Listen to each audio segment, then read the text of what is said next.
Well, I promised to show you all how I dig up and store my caladium bulbs. Now, these were just from an inexpensive packet of corms or tubers that I got from, I can't remember where, from a big box store, I think.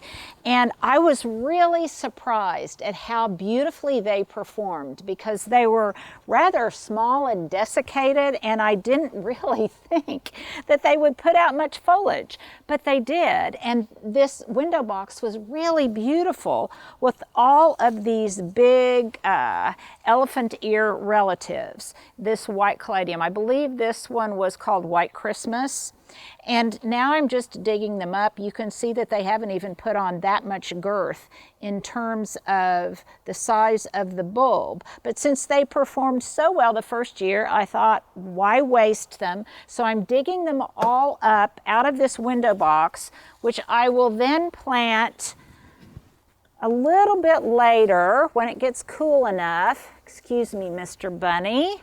I will plant with some tulip bulbs and some pansies and violas.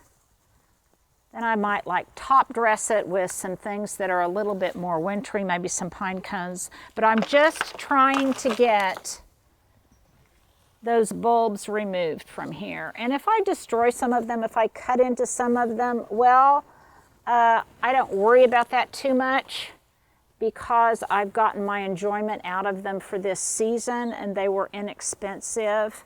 But again, I'm a thrifty gardener, so I'm going to try to save these for next year. Now, the temperatures are such that these are starting to, well, they're starting to just kind of flag, you can tell. Usually I wait till they are a little bit yellower, but I want to get a start on this window box. So now that they've started to droop, nighttime temperatures are definitely dropping, and now we've had a cool front come through, so it's time to get them out. Now, I'm shaking off as much soil as I can, and I'm just putting them in a box right here. And I'm going to then take them and spread them out on a drying table on the driveway so that the bulbs can dry, and I will also try to get as much of the soil off of them as possible.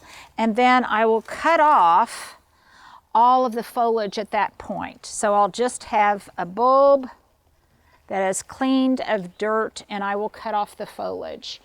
Then after about, a week to 2 weeks, when they're really dry, I'll look at them closely, and if they look like they've got any signs of rot on the bulb, if any of them look like they're really not healthy, then I will trim off the rot or discard the bulb. Again, I'll trim off all of the foliage. And then if they are dry and they look pretty healthy, then I'll probably spray them with some kind of organic fungicide to make sure that I'm not overwintering any kind of disease. And in that case, then I know that they're ready to put up, and I'll probably just store them in this same box. I'll add some of that landscaper's mix or maybe some peat moss. I've even heard that sand is recommended. Sand, I don't know. It just doesn't seem to be a viable medium for me. So probably it'll be peat moss or some of my landscaper's mix. And that helps just keep them a little bit moist and not dry out completely over the season. And then I'll put them in a cool, dark place, probably in my basement. I will definitely make sure to write on the box what they are. And more importantly, I'm going to write on my calendar where I stored them so I don't forget, and when I need to take them out of storage to replant again. Sometimes I'll pop them on before it's even warm enough outside to put them into the ground or back into the window box. So that's basically how I am going to store my caladium bulbs, and then I'll show you how I replant this in another video.